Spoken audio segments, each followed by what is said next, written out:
त्वमेव माता च पिता त्वमेव त्वमेव बन्धुश्च सखा त्वमेव त्वमेव विद्या द्रविणं त्वमेव त्वमेव सर्वं मम देव देव त्वमेव सर्वं मम देव देव त्वमेव सर्वं मम देव देव।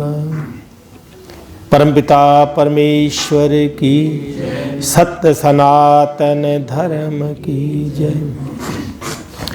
तो आज हमारे इस कार्यक्रम का वैसे तो तीसरा दिन है, परंतु सत्संग के लिए दूसरा दिन है।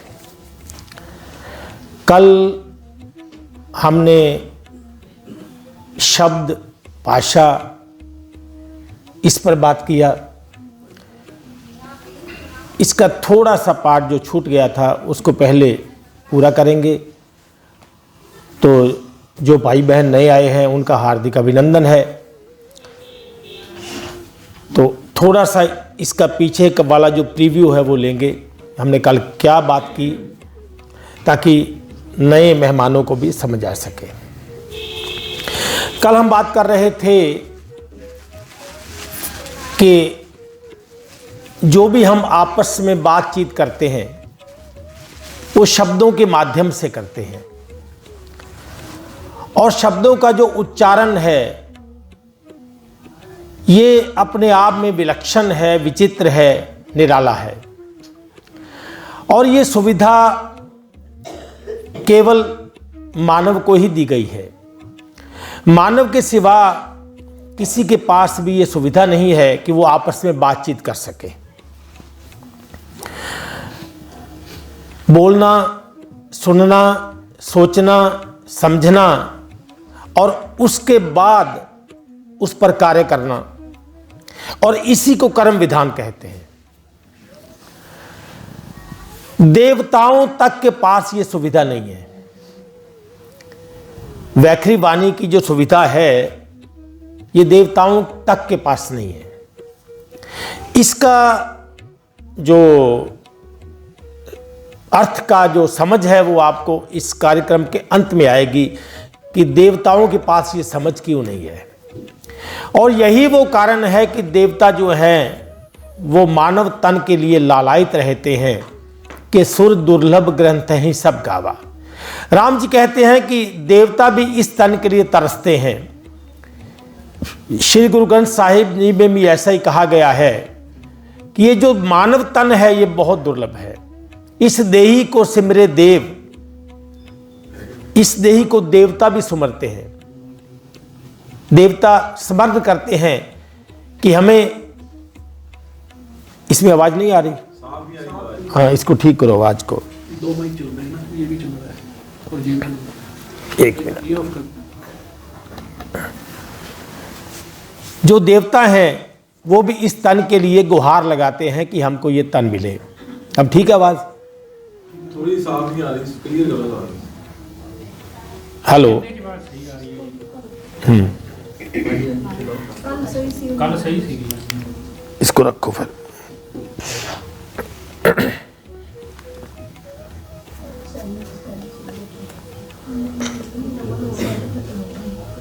हेलो, अब ठीक है? प्रेम से बोलिए परमपिता परमेश्वर की। तो आइए शुरू करते हैं। तो हमने इस शब्दों पर कल हमने बात की। ये जो शब्दों का उच्चारण है, इसको होने के लिए 4 चरणों से गुजरना पड़ता है, और ये इतनी जल्दी होते हैं जिसको माइक्रो सेकंड बोलते हैं। माइक्रो सेकंड में, माइक्रो सेकंड माने सेकंड का भी जैसे 100 भाग किए जाएं तो उसमें हो जाता है ये सारा काम। जैसे आपने किसी को देखा, देखने के बाद मन ने उसके चेहरे को बुद्धि को भेज दिया, और बुद्धि ने फिर चित्त में टटोला कि ऐसा कोई चेहरा मैं जानता हूं। तो चित्त ने बुद्धि को बताया कि हां, इसका नाम बनवारी लाल है। तो उसने फौरन बोल दिया कि आप बनवारी लाल हैं? बोले हां। तो जितना संसार बाहर है उतना संसार हमारे भीतर में भी है, अंदर भी है हमारे। तो हम कल बात कर रहे थे कि जो भाषा है, जो शब्द हैं, इनको उच्चारण करने के लिए 4 चरणों से गुजरना पड़ता है। शब्द अपने आप में जड़ है, परंतु जब तक इनको चेतन का साथ नहीं मिलता तो ये जीवित नहीं हो सकते। हमने सुना है कि शब्दों में, श्लोकों में, दोहों चौपाइयों के अंदर शक्ति होती है, सुना होगा, परंतु ये शक्ति अपने आप में जड़ है। जब इनको चेतन का साथ मिलता है तो चेतन इसको जीवित करता है। चेतन के बिना शब्द किसी काम के नहीं है। शब्द जड़ है, अर्थात चेतन माने परमात्मा, चेतन माने परमेश्वर, चेतन माने आत्मा, चेतन माने कॉन्शियसनेस। जब तक इसको पढ़ने वाला नहीं है तब तक ये अपने आप, इनको अपना होश नहीं है। शब्दों को अपना ज्ञान नहीं होता कभी। शब्दों में अपनी शक्ति नहीं होती। शब्द प्राणवान नहीं होते। प्राणवान इनको जब पढ़ेगा, चेतना युक्त इंसान जब इनको पढ़ेगा तो ये जीवित होते हैं। तो वो 4 चरण क्या हैं जिनके माध्यम से हम आपस में बातचीत करते हैं? वो 4 चरण है परा, पश्यंती, मध्यमा और वैखरी।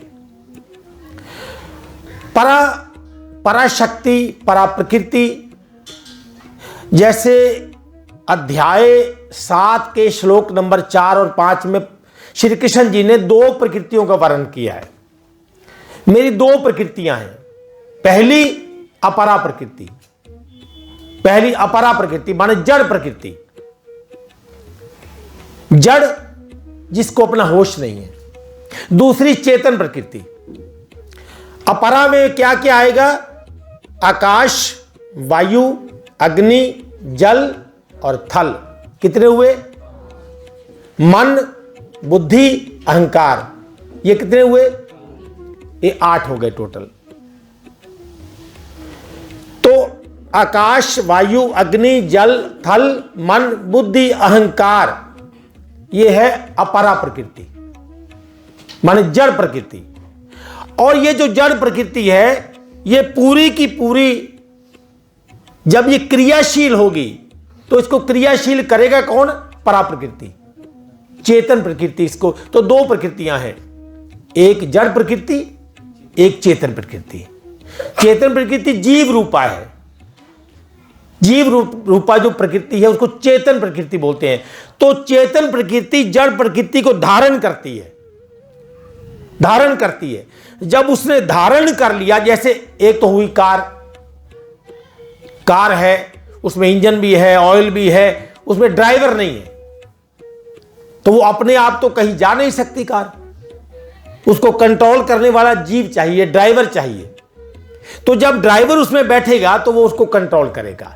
अब ड्राइवर जानता है अब इसमें तेल कम है, अब इसका क्या इसमें फंक्शन हो रहा है, ब्रेक कहां है, शीशा कहां है, वो सब उसमें देखता है। तो जो इसका ड्राइवर है वो देखता है इसको अब पानी चाहिए, इसको अब खाना चाहिए, अब इसको मलमूत्र का त्याग करना है, तो ये सब ड्राइवर ध्यान रखता है इसका। तो चेतन प्रकृति जो है वो इसका पूरा कंट्रोल अपने पास रखती है। शरीर को अपने आप अपने होने का ज्ञान नहीं है, शरीर को अपने होने का कोई ज्ञान नहीं है। जीव के माध्यम से अर्थात चेतन सत्ता के माध्यम से हम अपने शरीर को भी देखते हैं। जैसे मुर्दा अपने तन को नहीं देख सकता, एक मुर्दा है, क्या वो अपने तन को देख लेगा? तो आंख तो उसके पास भी है, कान भी है, सब कुछ है, परंतु उसमें वो अपने ही तन को नहीं देख सकता, संसार को नहीं देख सकता। संसार को देखने के लिए, अपने तन को देखने के लिए चेतना चाहिए और शरीर के लिए प्राण चाहिए। जब दोनों का मिलन होगा तो ही हम संसार में विचरण करते हैं। तो पहले, सबसे पहले परा, ये आपने समझ लिया। परा क्या है, परा प्रकृति क्या है। मैं आपको श्लोक सुना देता हूं, अध्याय 7 का 4 और 5 है, ताकि आप इसको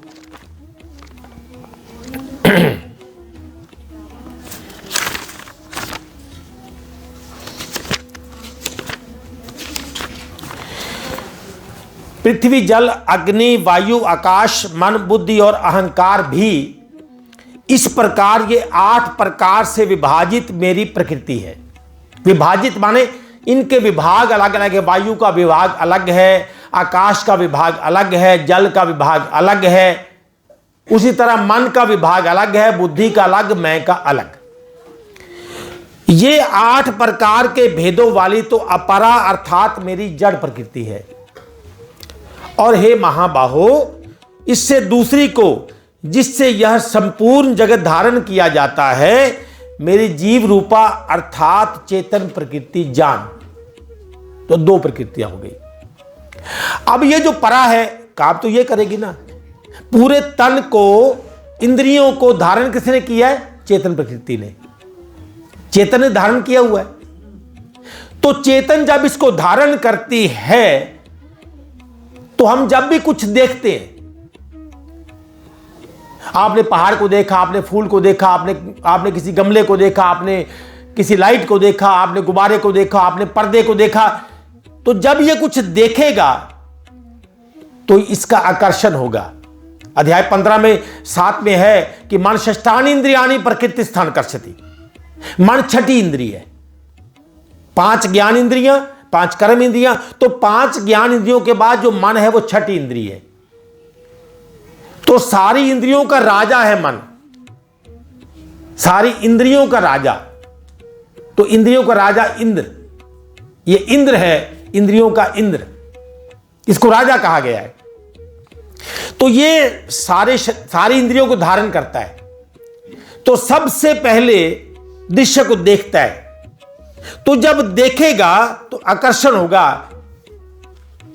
तो देखने से जो आकर्षण होता है उसको बोलते पश्य, पश्यंती, देखा। अब देखा, जो देखा है, जब कोई इनकमिंग होगी, ज्ञान होगा, तो उसका फिर कर्म भी होगा। तो पश्य हो गया। उसके बाद बारी आई मध्यमा की। अब क्या, जब मध्यमा आएगा तो विचार उमड़ेंगे।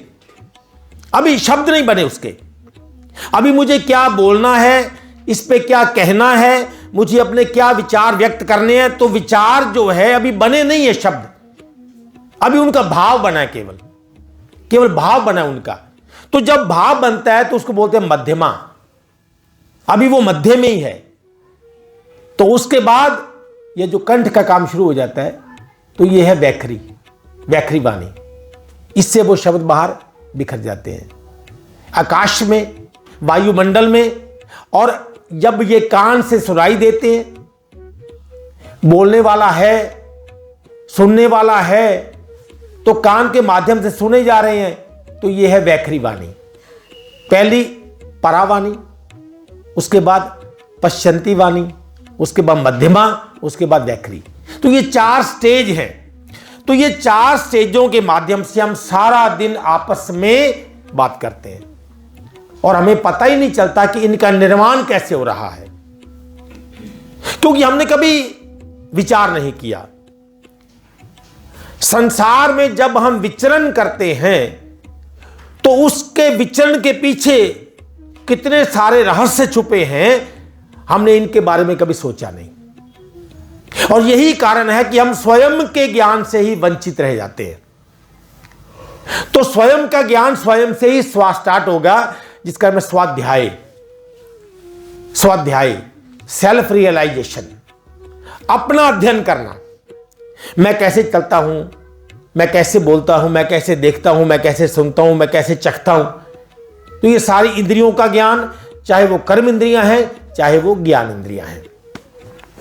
अब जीव रूपा जो परा प्रकृति है, सारे भाव इसी से भावित होते हैं। मेन रोल किसका हुआ? जीव का। जीव रूपा जो है चेतन प्रकृति का। सारे विचारों को भावित करने के लिए, विचारों को प्रकट करने के लिए ये संसार है। तभी श्री कृष्ण जी ने अध्याय 2 में कहा कि अर्जुन, जितने भी प्राणी हैं ना, ये जन्म से पहले अप्रकट थे सब, और मृत्यु